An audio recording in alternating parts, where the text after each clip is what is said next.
అంటే ఇప్పుడు యనమల రామకృష్ణ గారు చెప్పింది 8 లక్షల కోట్లు అని చెప్పారు. యనమల 8 చెప్పాడు, కేశవ్ వీళ్ళందరూ 14.5 లక్షల కోట్లు, పురంధేశ్వరి వీళ్ళందరూ కూడా.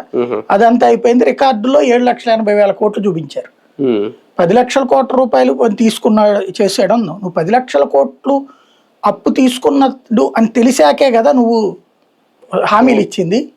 అది ఎందుకు అమలు చేయలేకపోయావు? ఇంకొకటి, అతను 5 ఏళ్లలో 10 లక్షల కోట్లు అంటే నువ్వు ఏడాదిన్నరకే 3.4 లక్షల కోట్లు అప్పు చేస్తావు కదా. మరి దీనికి ఏమంటారు?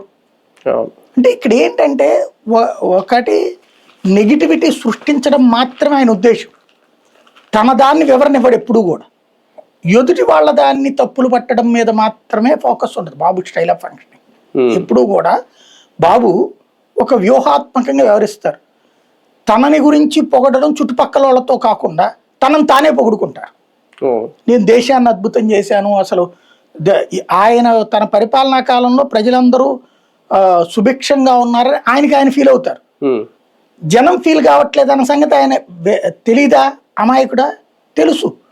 కానీ దాన్ని దాచేస్తూ లోపాలకి కారణం అపోజిషను, నీ సక్సెస్ కారణం నేను అంటాడు ఆయన.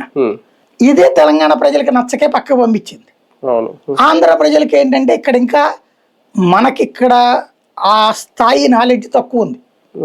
నాలెడ్జ్ ఉన్నోళ్ళు ఇతర రాష్ట్రాల్లో ఉన్నోళ్ళు నేను కన్విన్స్ చేస్తే చాలనుకుంటారు. ఇతర రాష్ట్రాల్లో ఇతర దేశాల్లో ఉన్నటువంటి వాళ్ళకి మాటలు చాలు.